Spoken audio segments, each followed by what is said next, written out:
So picture this. It's the evening of October 2nd, 2025, around 8:45 at night. Vladimir Putin is giving one of his big speeches at the Valdai Discussion Club, right?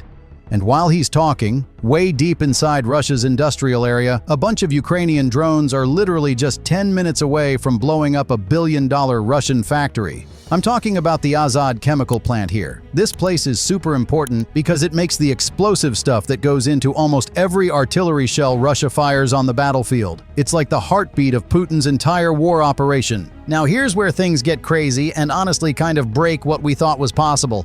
These drones, the FP1 models, should only have enough fuel to fly maybe 600 meters at most. Like, according to everything we know, this whole group of drones should have run out of gas about 400 miles before they even got close to the target. But the Ukrainians, they're smart. They planned for this. These FP1 drones aren't just flying by themselves. They've got this invisible support system in the air with them. There are these mother drones that basically beam power to the attack drones, kind of like wireless charging, but way more advanced. This lets them fly way farther than Russian military engineers ever thought was even possible.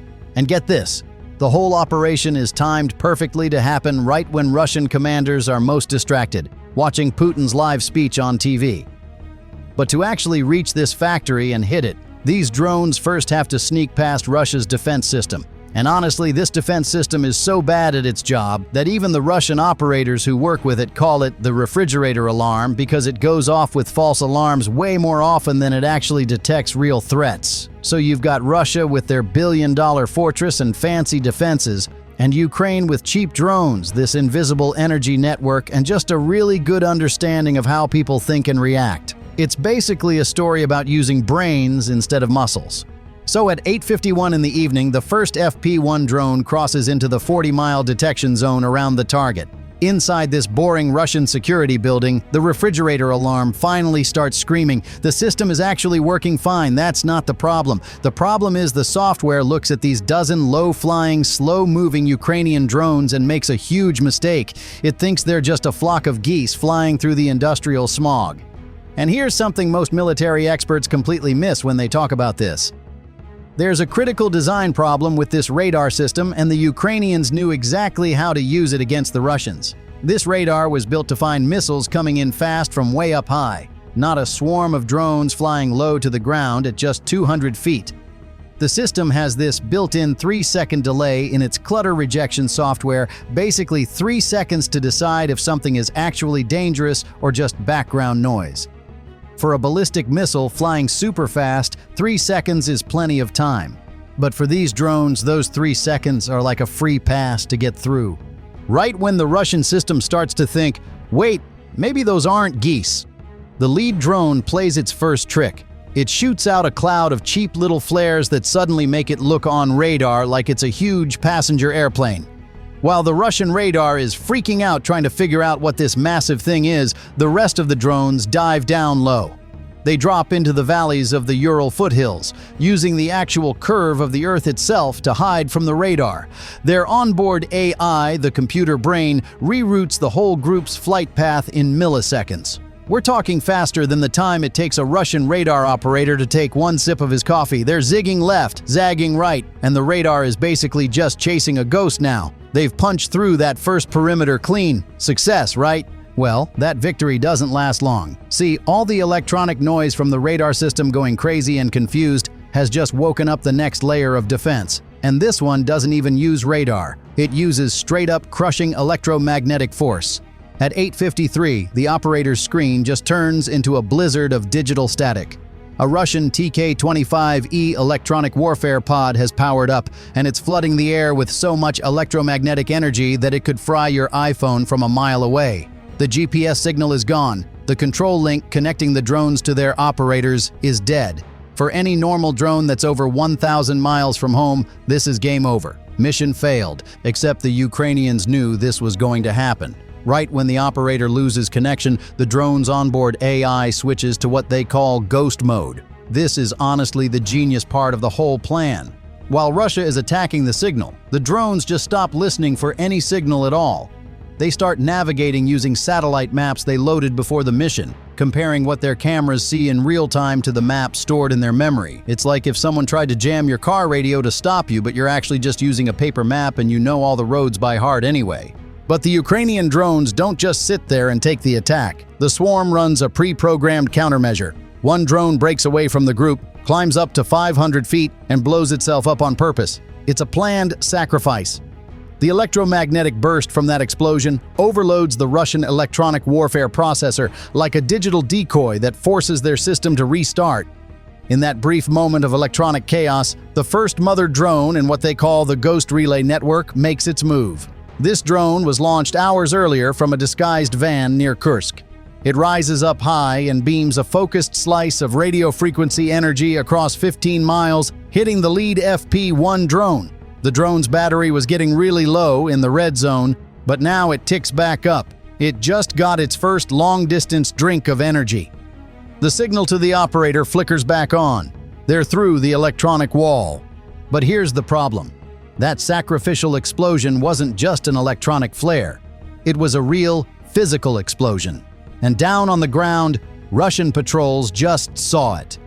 At 8:55, heavy machine gun fire tears through the night sky. You've got panicked, chaotic shooting from patrols who now know they're being attacked.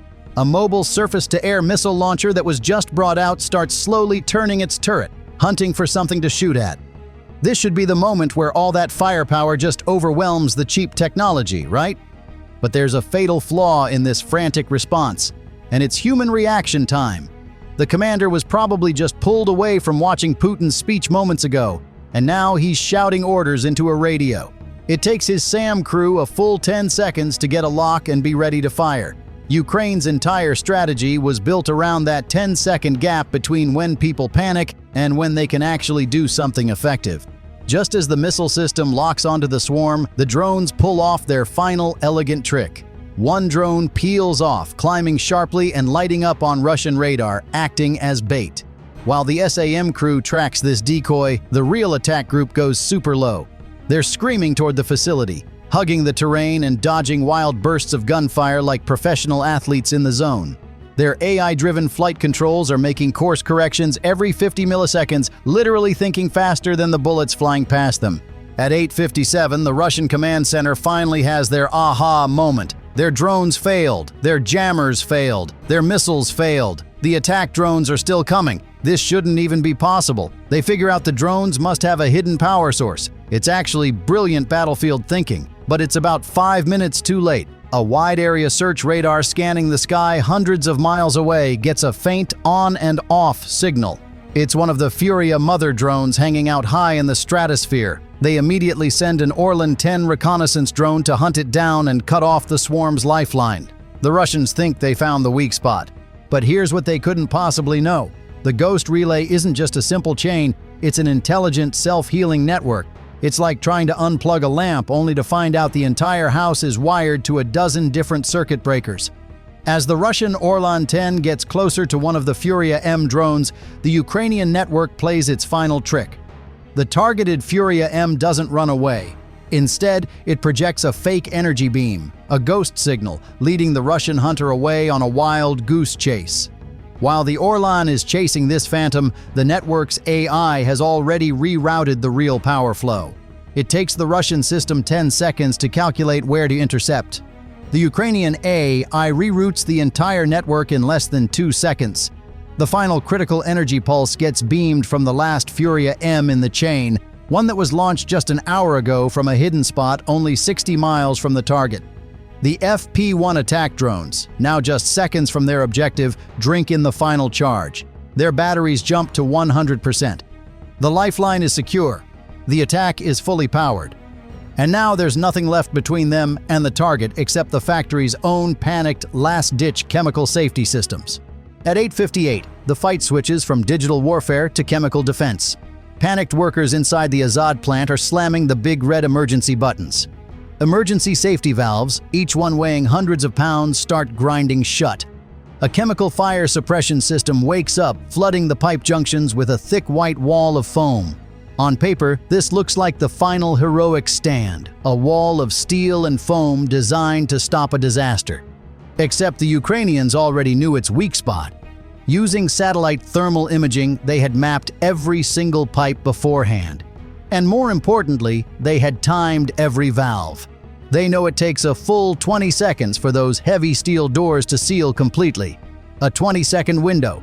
The lead FP1 is now 1,500 feet away. Time to impact is less than 3 seconds. And trying to stop a 15,000 miles per hour jet of molten copper with chemical foam is like trying to stop a speeding freight train with a garden hose. The physics just doesn't care. At 8:59, the FP1 connects with its target. This isn't just a normal explosion. It's a physics lesson delivered at the speed of light. The drone's shaped charge goes off, triggering what's called the Monroe effect. The blast doesn't expand outward in all directions. Instead, it focuses inward, crushing a solid copper cone inside the warhead. In less than a microsecond, that cone turns inside out, forming a jet of molten metal. That jet, traveling at over 15,000 miles per hour, hits the 0.6-inch thick steel pipe. It doesn't hit like a bullet, it hits like a needle going through paper. The superheated copper instantly lights up the pressurized ammonia inside. The result is a secondary explosion that rips the pipeline open from the inside out. It turns Russia's most critical explosive ingredient into their single most spectacular mistake of the year. The Kremlin's official story is going to be a masterpiece of denial. They'll say it was a technical malfunction, a refrigerator explosion, anything but the truth. But that fire isn't just burning down a factory, it's burning up the key ingredient for almost every Russian artillery shell. The 2.3 million tons of nitrogen fertilizer they produce here isn't for growing crops. It's for making things explode. Ukraine didn't just hit a building. They hit the heart that pumps explosive materials to the entire front line. And that creates a logistical nightmare that stretches 1,000 miles back to the battlefield. The chain reaction is brutally simple. No ammonia means no explosives. No explosives means the cannons go silent. Not because there aren't targets to shoot at, but because there's nothing to fire. But the damage isn't just physical. While Vladimir Putin was on live television talking about an invincible Russia, this fire was providing the live fact-check, broadcast across the Ural sky. The myth of a secure Russian heartland didn't just crack. It shattered completely, and panicked locals uploaded it to Telegram in 4K video quality. The bear hasn't just been poked in its own cave, its humiliation is now going viral online. And this is the true genius of the attack. It gives Moscow an impossible choice, a strategic checkmate. Russian generals are now looking at a situation where they can't cover everything. Do they pull their advanced Panzer air defense systems from the front lines to guard factories deep inside Russia? Or do they leave their industrial heartland completely exposed and vulnerable? Every Panzer they move to protect a city in the Urals is a new gaping hole they open up for Ukrainian jets over the battlefield. This single cheap drone strike has forced Russia to use its own shield to weaken its own sword. Let's talk numbers for a second. A few $1,000s in modified drones and pure cleverness just took out $1 billion facility and created a strategic crisis for a superpower. The lesson here is brutal and clear. In modern warfare, it's not about how big your army is. It's about how big your ideas are. This entire operation demonstrates how Ukraine is rewriting the rules of long-range strikes, using innovation and strategy to overcome massive disadvantages in resources and firepower. For more detailed analysis of modern drone warfare tactics and how conflicts are evolving through technology, military analysts and defense researchers continue to study operations like these as case studies in asymmetric warfare.